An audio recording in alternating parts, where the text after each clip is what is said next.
And hello to everybody watching out there in internet land. This is the Speed 24/7 podcast on Napa Fan. The latest addition to the whole NASCAR podcast craze. But it's not just a NASCAR podcast. We're going to be talking about other forms of motorsports as well. Of course, other forms of motorsports are kind of taking an off week as of late, so not much to talk about over there. So the premiere episode will mainly focus on what's going on in the NASCAR world, but we'll also be talking about some things going on over in the IndyCar side, and a little bit of Formula One as well, because it does relate to both of them. But on tap for the day, we're going to review Michigan. We're going to talk about the parity in NASCAR, talk about a couple drivers who have been doing pretty good as of late, especially in specific areas. Big thing, 2019 rules package. Steve O'Donnell announced that a lot of races next year will be using that All-Star package. Going to talk about why they're doing that. Silly season stuff, and we're going all over the board with that. Tony Stewart announcing that he'd like to draft the Indy 500, give my thoughts on that. And then reviewing the Bristol weekend and the race I'm going to this weekend at the Pocono Raceway for the ABC Supply 500. I'm looking forward to that one, being in attendance at Pocono, so we're going to preview that one, save the best for last. But either way, Michigan yesterday, Consumers Energy 400, Kevin Harvick the winner. Austin Dillon finished 4th. He almost finished 2nd. He blew a tire near the end of the race. That was a great run for Austin Dillon and those guys. You know, kid does have a little bit of talent, but, you know, he couldn't beat Kevin Harvick. And who has been able to beat Kevin Harvick other than Martin Truex and Kyle Busch this season? Of course, we did have Chase Elliott win his first ever race, and I'm so happy about that, of course. That happened about a week ago at Watkins Glen, and he was actually the first driver on a non-restricted play racetrack, other than Clint Bowyer, Kevin Harvick, Kyle Busch, or Martin Truex, to win a race. So that's a pretty big deal there for Hendrick Motorsports. Their first win of the season, 250th win. You know, we're all happy about that. But yesterday, it was all back to the old at Michigan with Kevin Harvick dominating and winning the race for his 7th win of the season. And personally, I'm okay with the dominance. I used to not like Kevin Harvick. He used to be my least favorite driver. And it was actually before the 2015 Talladega race, where he intentionally wrecked the field at the end to bring out the caution, which screwed Dale Jr. out of the win. That shouldn't have happened, but you know, a lot of people were not happy about that. But I'm not as much of a, you know, Kevin Harvick hater as I used to be. I used to hate him in 2014. Never really liked his attitude. But, you know, now he's just one of those old guys who just keeps on winning. And you know what? I kind of like it. The more people complain about him dominating this season, the more I actually like him. And the same goes for Kyle Busch. I know a lot of people probably won't be too happy about me saying that. But, you know, that's just how I feel. I don't like people getting mad at a driver simply because they're good. You know, if that was the case, I should say, with Jeff Gordon, he would be one of the most hated drivers, but he's got a pretty large fan base. Now, a lot of people do hate Jeff Gordon, but you don't see people hating on Jeff Gordon like you do on Kevin Harvick, Kyle Busch this year. Of course, given they have more reasons to hate Kyle Busch and Kevin Harvick, but Martin Truex over there, he hasn't really done anything, you know. But still, people hate him because he keeps on dominating. And, you know, a lot of people are asking, where's the parity of the season? You know, why are these drivers continuing to dominate race after race, I should say? And honestly, I think it's just because they're that good. Of course, you know, Martin Truex Jr., Cole Pearn, one of the best, you know, driver crew chief pairings in the sport right now. And, you know, same can be said for Kevin Harvick, Rodney Childers, and Adam Stevens and Kyle Busch. They just know how to click, and I think a lot of that has to do with the crew chief on those teams. You know, when they make pit stops, this is another big thing. Not many people seem to notice. They nail it on the pit stops nearly each and every time. I mean, Kyle Busch, if he didn't have that problem at Watkins Glen, where the crew didn't get enough fuel in his race car, he would have won that race. The pit crew made a mistake, cost him the win. The pit crews for those teams have just been that solid all season long, and I think that's a lot of why we're seeing those guys do so well. And of course, their driving ability, they're all long-time veterans with very high-profile teams. You know, this is why they've been doing so good this season. So, you know, I'd like to see more parity, but I'm okay with where it is right now. It makes it interesting. I hate the fact that the system we have kind of just makes it all for naught. but it's still fun to see who's going to be the best out of all of them. And currently, I think Kyle Busch is still the points leader officially. Of course, you guys see that down on that ticker down there. We've been going through the point standings of all the series we're going to talk about here on Speed 24/7. So, Xfinity Series went to Mid-Ohio this past weekend, and I was unfortunately unable to watch it. I was stuck at work, you know, I work outside, and when there's a lightning storm, you got to stay inside, and I couldn't leave because of the lightning storm. But either way, it wasn't raining at Mid-Ohio like a lot of people wanted it to, but it still did not stop that race from being good. Justin Allgaier, I believe it's his second career road course victory, if I'm not mistaken. His first one came at Montreal, if anyone remembers that good old racetrack. I wish they still went there. But this is actually the race that replaced Montreal, as far as I know, Mid-Ohio. And, you know, it gave us a pretty good race this past Saturday. Justin Allgaier beating Austin Cindric. Austin Cindric, though, won the pole, led the most laps. He did a great job. And I'm going to talk about him here. A lot of people hamper on Austin Cindric for being a paid driver with absolutely no talent. And when it comes to the ovals, he is pretty much wrecked a lot, and it hasn't been too good for him. But there's one place where he has a lot of talent, and that's on the road courses. I'm pretty sure he has a lot of road racing experience prior to him coming to NASCAR, and he definitely showed that experience yesterday, or should I say Saturday, in the Mid-Ohio race, because, you know, he won the pole, led the most laps, and all that. And he honestly could have won that race. And I gotta give him a lot of credit. He didn't go and spin Justin Allgaier off the racetrack like a lot of people thought he would.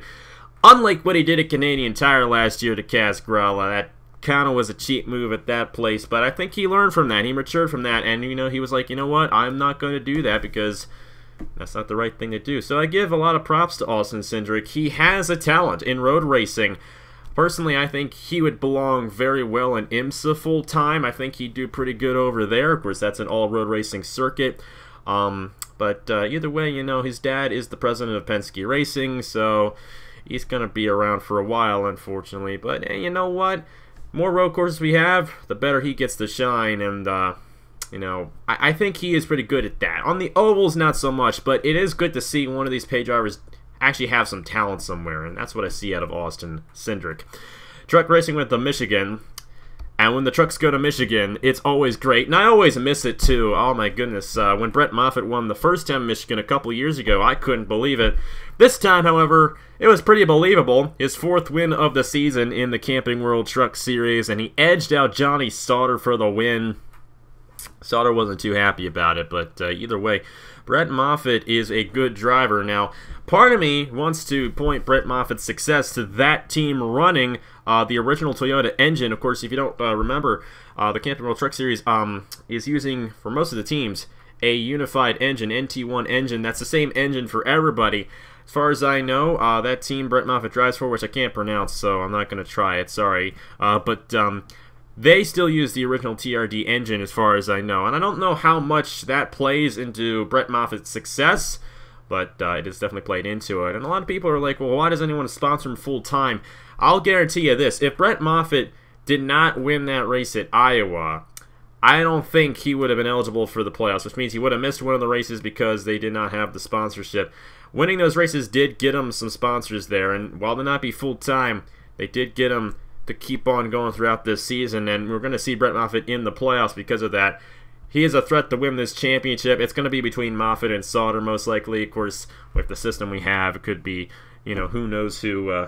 Grant Enfinger could end up winning the championship the way this is going, which I wouldn't mind that. I'm an Enfinger fan, but still, Brett Moffitt is a great driver. Did a great job in that Michigan race. I mean, he's just got some talent on that team, and it's great to see that team do so successful considering all the struggles they've had. I mean, 4 wins this season. You know, we could be possibly seeing Moffitt get upgraded. I mean, there are some guys out there who are probably watching this and might be able to get him a better ride. Of course, I don't know how he can get better than what he's been doing. I mean, 4 wins in a season, it's pretty solid for the Truck Series. The big thing that a lot of people are talking about this whole entire season has been the rules package for next year. The All-Star race this year used that restrictor plate rules package, and, you know, people kind of liked it, and people kind of didn't like it.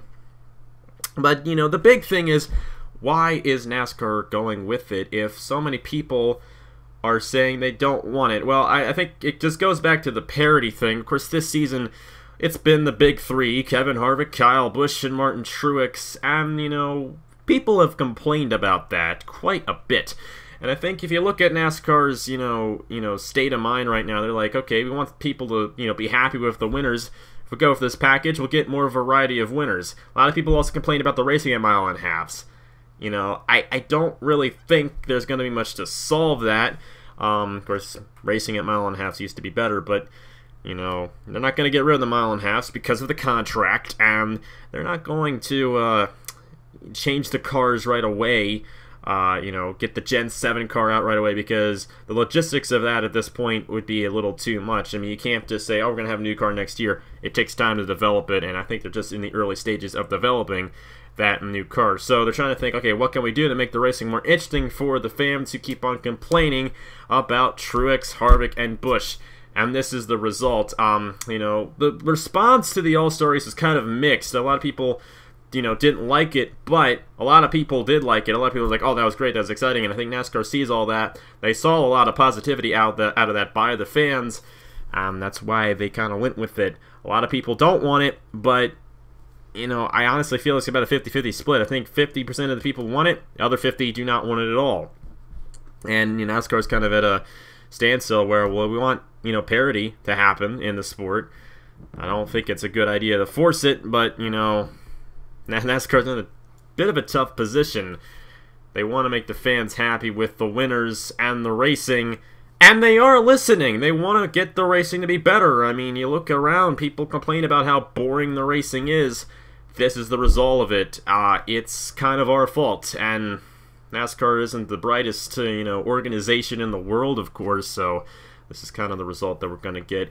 I'm still going to watch. I'm intrigued on how it's going to work out. I have a feeling there's going to be a lot of complaints, and eventually it will be taken away. I'm hoping. But we're just going to have to see. Only time will tell.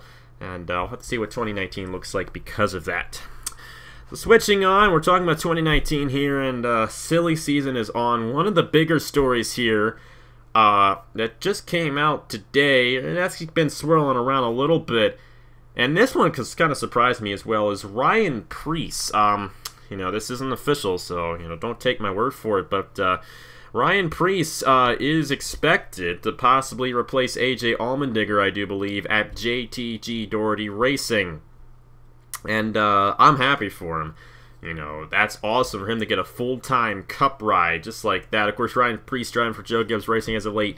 You know, he's been doing really good on the short tracks. He's won twice in his career, I think, in the Xfinity Series. And, you know, here he is about to get a full-time Cup ride with you know, they're not the worst team in the sport, of course. They do have a Cup victory as of recently. Of course, and I say that within 5 years. And, you know, with Hendrick supporting them next year, and I do believe that is the case, I think, you know, Ryan Preece might be able to get something done. We'll just have to see. And, of course, with the, you know, rules package, you might see Ryan Preece, you know, come home with a victory, because we saw AJ Allmendinger in the All-Stars with that rules package. He was running up front in that race. And, you know, you could see Ryan Preece do the same. So we'll just have to see what happens there. I'm looking forward to seeing Ryan Preece in the Cup Series if that's a case. They're also talking possibly Daniel Hemrick could be coming in, and, like, I can understand that one a little bit more because Hemrick is an RCR driver. But, you know, these are very surprising. And, I mean, I'm happy for Ryan Preece. He's the kind of guy that deserves a good ride. You know, he's a great driver, and it'd be cool to see him in the Cup Series. No question about it. Other silly season stuff, it was announced that Kurt Busch would be leaving Stewart Haas and replacing Jamie McMurray. None of those reports are true. I mean, I think it's just about as true as Ryan Preece going to JTG Doherty at this point. You know, you can't really assume anything. I got a little bit of insider of a good friend of mine, and he said that there is no word on it yet from inside the team. So, you know, I don't think McMurray, you know, is going to say anything. I mean, that's what he said himself. You know, it's not my duty to talk about contract stuff, but if you really look at it, I do think McMurray is on his way out. Is he going to be replaced by Kurt Busch? I don't know. We'll just have to see. But Chip Ganassi, as far as I know, hasn't said anything about it. But when it comes to the contract, things like this, they keep it secret until they, you know, officially announce it. And it hasn't been official yet. So I'm a little skeptical on it. But I do think it's going to happen. I really do think. I mean, last year we, you know, saw Kurt Busch, you know, announce that he was going to leave Stewart Haas, and he ended up staying on. So we're just going to have to see how it all goes down for next year for those drivers. Of course, it's been a NASCAR-centered podcast as of late. We're going to switch gears to IndyCar, and today Scott Dixon announced he will be sticking with Chip Ganassi Racing over in the Verizon IndyCar Series. Of course, it won't be the Verizon IndyCar Series next year. They will be getting a new sponsor, but Dixon is going to stay on there, and that's great for Chip Ganassi. He is definitely one of the best drivers, the points leader right now in the Verizon IndyCar Series. Watch out for him to be a threat in the championship as well. But I think the bigger story is that tomorrow, Fernando Alonso, F1 World Champion, might be coming over to the States to drive IndyCar full-time. What do I think is going to happen? I don't really know. I mean, I haven't seen enough to know if he's going to be coming over or not. But do I think Fernando Alonso is going to be driving an IndyCar sometime next year? Just one race? Yes, I think he is. Is he going to be full-time? I don't know. Fernando Alonso wants to get the Triple Crown, and I'm going to be one of those guys who respects what the Triple Crown is. Monaco, Le Mans, and Indy. Daytona 500 is not part of that Triple Crown. Fernando Alonso's won Monaco. He's won Le Mans, just won it this past year. And if he wins the Indianapolis 500, he's got the Motorsport Triple Crown. And I think that's what Alonso really cares about. I don't really know if he cares about the full entire season. If he were to come on, I think he'd be a threat to win races. That would be cool to see. I'd absolutely love to see him be competitive. He is one of my favorite drivers in F1. But do I think he's going to come over full-time? My honest opinion is no, but we'll have to see tomorrow morning, or tomorrow whenever he announces it, if he is going to go full-time to IndyCar. IndyCar is tweeting some things out saying, hey, you know, I'm going to here for lunch tomorrow. And Fernando Alonso's like, you know, yeah, I know. It's been Alonso, he really doesn't want to be with McLaren at F1, and I don't blame him. But we'll just have to see. I don't think it's going to be a full-time, but Alonso, mark my words, he's going to be in the Indy 500 next year. I can guarantee you that one. And speaking of the Indianapolis 500, a little bit earlier last week, Tony Stewart said he wanted to drive in the Indianapolis 500. I found that to be kind of interesting. He's up there in age at this point. Of course, he did drive in the Indianapolis 500 early in his career before he came to NASCAR, in case a lot of you guys did not know that. And, you know, Tony Stewart, you know, I'd like to see him be in the Indianapolis 500. The very interesting thing he said is that he didn't want to be a sideshow like Danica Patrick was this year. The thing is, this is Tony Stewart we're talking about. He's competitive, and not to say that Patrick wouldn't have been competitive in this year's Indy 500. I think she's, you know, she was a lot better in Indy than she was in NASCAR, but I would want, you know, that to be a big story. The whole thing is, if Fernando Alonso were to come into the Indianapolis 500 next year, and Tony Stewart were to come in next year as well, the spotlight would be on Alonso again. It just would. Nobody would really care about Tony Stewart. Of course, none of the NASCAR guys would, but for the most part, the entire world would care about Alonso. He's an F1 World Champion. He's a little bit more known to the world than Tony Stewart. Not to say Tony Stewart isn't popular, but, you know, more people know Fernando Alonso, and that would be the bigger story at Indianapolis if it happened next year. But either way, I think it would be great to have multiple great stories. You could have Alonso there, Tony Stewart there. That'd be pretty cool, and I'm looking forward to seeing that happen if it does. And the Tony Stewart thing, I don't think is going to happen. I would be surprised if they did actually announce him coming to Indy, but hey, I think it'd be great. I'd love to see it. I just don't think it's going to happen. But Alonso, he's going to be in Indy next year. Mark my words. Of course, coming up to Bristol, the second Bristol weekend of the year in NASCAR. And the first one was pretty good. I didn't get to see that because I was working when it was going on that Monday afternoon. But the racing was pretty good in the first Bristol race this year, and I think it's going to be good again. And of course, you got Trucks, Xfinity, and the Cup Series this weekend. And in the Truck Series, it's on a Thursday night now. It's actually the last race before the playoffs, and no Cup drivers are in it, so I definitely recommend watching that. It's going to be on Fox, regular Fox TV on Thursday night. Definitely check that one out because, you know, it's going to be a good race. That 200-lapper there for Bristol in the Truck Series. Who do you think's going to win? I don't really know. I don't have the points in front of me. You know, Moffitt's been doing really good. I think he came close to winning that race back in 2016. He was battling with Ben Kennedy for the win at Bristol. So you might see Moffitt get his 5th win of the season. But he's locked into the playoffs. Sauter's locked into the playoffs. Gregson's locked into the playoffs as well. We're just going to have to see who gets it done. I would venture to say my pick would be Brent Moffitt in that race. I think he's going to get the victory at Bristol. As for the Xfinity Series, I don't know if there's going to be any Cup drivers in it or not. I should know that. If I'm doing a racing podcast, I should know things like that. But assuming that, you know, Kyle Busch would be in the race, which I don't know if he is or not, I'd pick him to win. I think it's really hard to beat Kyle Busch at Bristol these days, and if he's not in, my pick to win would probably be Christopher Bell. He's been doing pretty good on the short tracks. He got the win in the second Iowa race and the first Richmond race, so watch out for Christopher Bell. I mean, he's been doing a really good job over in the Xfinity Series as of late, and I think he might have a good shot at winning at Bristol. Now for of course, the Cup Series. That's the big thing. We've been talking about the parity as of late not being there. I think it's finally going to change up for the Bristol night race. I think it'll finally change, but just for this one race. Because when we get back to Darlington, I think the big three are going to be back up top. But for Bristol this weekend, I'm going to have my money on a bit of a surprise for this one, maybe. But I want to say Jimmie Johnson's going to come over with the win. And I don't know why. I mean, he hasn't really done too well at Bristol as of late. But it is a short track, and I just have a feeling. He's going to find a way to get a win somehow and get the win at Bristol. I don't know why I feel that way. But they're the kind of team where you think they're doing bad, and of course they have been doing bad for quite a while, and then all of a sudden they win the race. Of course, it was actually 2017 at Bristol Jimmie Johnson won, so it wasn't that long ago when he's actually won at Bristol. So, Jimmie Johnson is going to come in with the win, and it doesn't really matter too much on the aerodynamics horsepower at Bristol. Of course, it is a bit of a faster, half mile oval, but still, the speed doesn't matter too much there. And I think the big three will be knocked off one more time before the chase or before the regular season ends, I should say. And when you go back to Darlington and Indianapolis, big three are going to win again there. But this is a race where I think somebody other than the big three is going to win. And my pick's going to be Jimmie Johnson. I don't know why I think that, but, she's that kind of driver that just all of a sudden will just get a win. And you don't expect it. And I think that's going to happen this Saturday night. Of course, this Sunday afternoon, definitely going to be a big moment for me. My first ever IndyCar race in attendance. I'm majorly looking forward to that.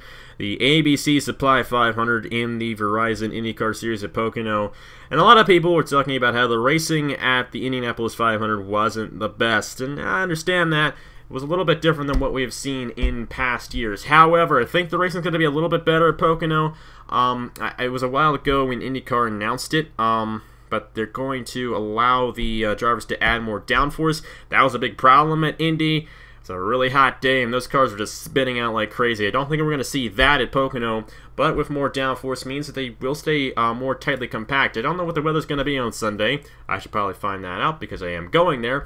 But either way, I think it's going to be a better race than the Indy 500, and it's going to get a little interesting. But either way, my pick to win this weekend for the Pocono race and the IndyCar Series is going to be Will Power. I mean, how can you not go against that guy? He's won the past two Pocono races, won the Indy 500. The guy is getting really good on these 2.5 mile flat ovals, and I'm probably going to see Will Power win his third straight Pocono race while I'm there. That'd be pretty cool to see. I'm really looking forward to it. It's going to be a great race. I definitely recommend you watch this one. If Bristol's not going to be good, definitely watch Pocono. I think it could be the race of the weekend here. We're just going to have to find out. I'm looking forward to it. That's all I can say. I'm going to be there. Got my pit passes and everything. It's going to be fun. I hope to meet some drivers, and my goal is to meet Roger Penske. If I can meet Roger Penske, man, and it's possible. I don't know anything about the guy. If he likes, meeting with fans or not, I don't know. I'm not too knowledgeable on that, but if he is, I would really like to meet him. I don't know, if that'll be possible, but that'd be pretty cool. The man's a legend, and I mean, they're all legends there. I got some Indianapolis 500 winners there. I'd like to meet all of them, but we're just gonna have to see how that all goes down. But I'll try to make a video for you guys for that, like I did when I went to Dover earlier this year. This one's probably gonna be a little bit better though, because I'm gonna be on the racetrack in the pit, in the paddock area. It's gonna be fun at the IndyCar Series at Pocono, and it's gonna be fun to watch it as well. So if you're not going to the race, definitely recommend catching that one. I think it's gonna be a great race. Gonna be better than the Indianapolis 500 in my opinion. But Will Power's going to win again. But I could be wrong. You never know what's going to happen. But anyways, thank you guys so much for watching the Speed 24/7 podcast. I tried to make this interesting. Talked about a lot of things, and this went a lot longer than I thought it was going to be, but you know what? That's perfectly fine. Have a great week, guys. Next weekend, we're not going to have a ticker or any of the video stuff like that, because I'm going to be on vacation next week up in the Poconos, because, you know, that's where I'm going to be watching the race and all that, and I'm only going to have my laptop, and I don't have Adobe Premiere on my laptop, so we'll still have the podcast next week, but it won't be like this. But after that, it will be, and we'll have a lot of fun with it here on Speed 24/7, the official racing podcast of Napa Fan. Hope you guys enjoyed it. If you did, leave a like. Leave your thoughts down below in the comments. Greatly appreciate it. And looking forward to next week and seeing what we got to talk about next week on Speed 24/7. Thank you guys very much for watching, and I will see you guys later.